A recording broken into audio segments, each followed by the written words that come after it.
Hi, I'm Bridget Canning, and I'm going to read the second chapter of my book, The Greatest Hits of Wanda Jaynes, which is available with Breakwater Books. I believe you can go on to their website and there's an ebook available for download. So this is chapter 2. This is kind of the inciting incident in the book. And reading it might seem a little spoilery, but if you read the blurb on the back of the book, it's all there. So, okay. Chapter 2. There are too many damned people in the grocery store. Wanda figured if she arrived early enough, it wouldn't be this maggoty. But no, Saturday morning and the vast store hums with humanity. With her gym right next door, she's in it with the rest of them, fresh from her workout, pink-faced and ravenous. And a good chance she will bump into someone she knows. Someone she knows never manifests when she's dressed up having a good hair day. But grocery shopping in her yoga pants? Guaranteed. She checks the time on her phone, 10:07 a.m. As she was leaving, Ivan reminded her that the chimney inspector will be by the house at 11 o'clock and he won't be home. So, groceries, get out, get home, deal with the chimney dude, and finally eat. What's the word he uses for feeling irritated due to hunger? Hangry.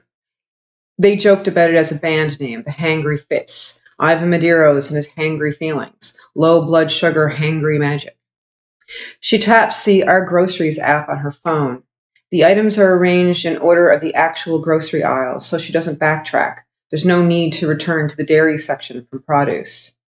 What does she need? 2% milk. A birthday card for Fiona. Ivan should get his niece the friggin' birthday card himself, but whatever. He also wants to make that Thai green curry, so coconut milk and fresh ginger.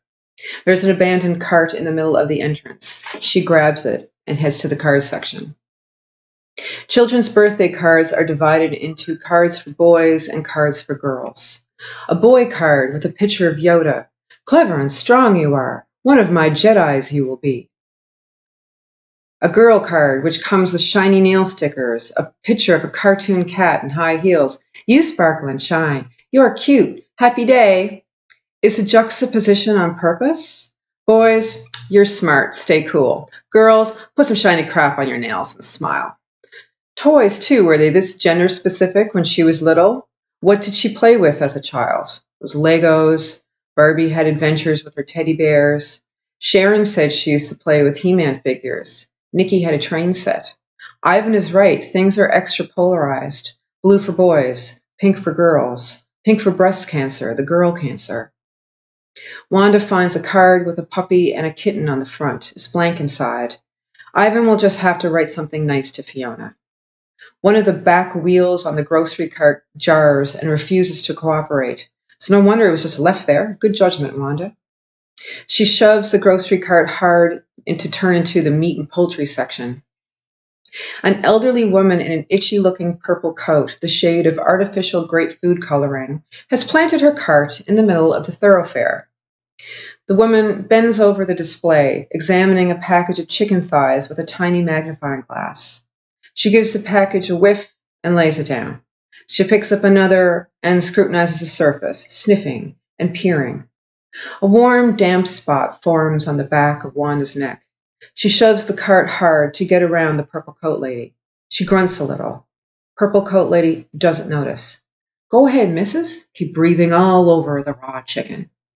Beneath the purple coat, she wears brand new white sneakers and blue jeans. How Seinfeld-esque. Hey, lady, why don't you scrutinize how you're monopolizing that space? Or some shoes from the new millennium. Wanda swears under her breath as she angles her cart past her. No acknowledgement. She officially hates Purple Coat Lady. Wanda reaches the world food section and scans the shelves. Jars of curry sauce, ramen noodles, basmati rice, canned lychees, no coconut milk. Which means it can be in 3 other sections. Baking, health organic, or at the pop, lined up with bottles of bar mix and grenadine for the pina colada shoppers. It would be nice to ask someone. She glances around. No staff in sight. The coconut search coconut milk search now means backtracking into the bad aisles with the Doritos and Pepsi. How is she supposed to stick to the outside perimeter of grocery stores like all the healthy shopping tips suggest if they don't put the damn products in logical places? She could just walk out, leave the cart right there, let the 2% milk sour, let some wage monkey teenager on staff restock it. The baking supplies aisle is one back. No staff here either. She goes slowly. White sugar, brown sugar, white flour, whole wheat flour, shredded coconut. No coconut milk.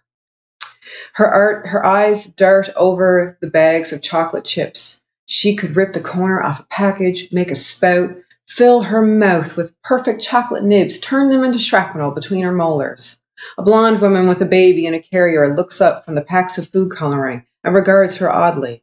Have to get out of this aisle. Here's a guy in a Loblaws apron. Shaved head, neck tattoo. Wanda practically shoves the cart in front of him to get his attention. Excuse me? He stops. A flicker of impatience shadows his face. Do you know where I can find coconut milk? Milk? He blinks at her. The neck tattoo reads infinity in what appears to be the aristocrat font. No, coconut milk. Cans of coconut milk for making curry. Sometimes it's with the Thai food, but I couldn't find it in the imported section. I don't know. I work in the deli. Do you know anyone who would know? Her tongue feels eel-like, forked at the tip. She's the most sarcastic snake in the world. Yeah, hold on now. Infinity's hand touches the outline of a smartphone in his apron pocket. I don't see anyone around right now. Does it come in a carton? No, it comes in a can. Maybe with the canned vegetables? I think they're fruit. Maybe with canned peaches and stuff. Aisle 3. Infinity points and disappears in a puff of apathy before she can object. Wanda pushes the cart through the beverage section, the broken back wheel twisting as it turns like a palsy. There they are, cans of coconut milk next to the pineapple juice, each with a picture of the brown husk sliced in half to expose their fresh white innards. Wanda takes a can, $1.99. She's definitely spent $1.99 of her time trying to locate this product. The little bastard would fit nicely in her purse. When she was in high school, she shoplifted a few times. Gum, cheap perfume, makeup, and it's an appealing act right now. Is anyone looking? Are there cameras? Plainclothes security? She looks down the aisle. Purple coat lady pushes her cart at the end, turns right, and disappears. She's alone. She eyes her purse. It's oversized and puffs out a little. There's an extra shirt for the gym inside. It would dull any clinking sounds, like keys on metal. It would disguise the can's shape. She looks down the aisle again. A loud, cracking sound booms through the store. She jumps. If she didn't know better, she'd say it was a gunshot. Maybe someone dropped something heavy from a height, the top of a shelf. Maybe something fell from the ceiling. But that would mean a scream of surprise and then quiet, not screams and more screams. And the woman, purple coat lady, appears in Wanda's view at the end of the aisle. She runs across the entrance. The horrible boom comes again and her purple shape falls, and Wanda can just see her legs and her shoes at the end, her white sneakers on her blue denim legs twisted in mid-run. There's blood. He has a gun. Another huge cracking sound. It is a gunshot. Someone is shooting. Someone is shooting people in the store. People run and scream. There are echoes of screams. Someone flies past her. Run! Wanda moves towards the start of the aisle by the main entrance. The doors are clogged. People everywhere, piles of them, shoving, falling down. Wanda's knees buckle, and she leans on a shelf. Which way to go? Have to get out. Where is her phone? She runs back to the cart. She grabs her purse with her left hand, still holding the coconut milk in her right. There's yelling. Another shot. Screams. How many of them are there? There is nowhere to go. Fire exit. Wanda starts up the aisle towards the back of the store, towards the deli. She can get into the back. There must be a way out. At the end of the aisle, she looks both ways like she's about to cross a street. People scramble behind the meat counter. She looks to the right towards produce. There's a fire exit in the corner. She can run as fast as she can. There's no sign of danger to the right. She looks left, and there he is. She knows it's him before she sees the gun. He's the only calm person in the store. He takes deliberate steps, holding the handgun in his left hand, scanning the area. Short hair, pale face, black jacket, the sporty-looking winter kind, faded jeans, a fine spray of acne scars on his cheek, a backpack. He has supplies. He is prepared. She stands inside the aisle. She cannot run, she cannot move. His eyes meet hers. They are dead and black and leaking tears, old batteries she found in the basement once, wet and poisonous. His gaze lands on her, and he starts to turn. His hand with the gun sways towards her, like a crane with a load. It's coming, please, no. But his battery eyes flicker, and he hesitates, and he sees his decision. He has spotted someone else, someone beside her in the next aisle. He raises his arm to point at the someone to her right. First this one, and then the next one. She hears a sob and a thud to her right, someone behind her in the next aisle. There is begging and sobbing in some other language. She does not understand the words, but their urgency gouges her insides. She sees his blank need, so obvious in the fluorescent light.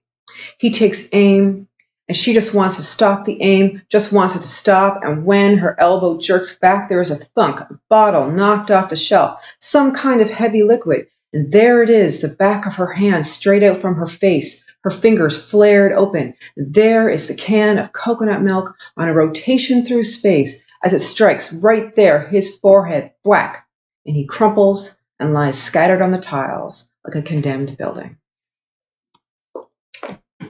Thank you very much.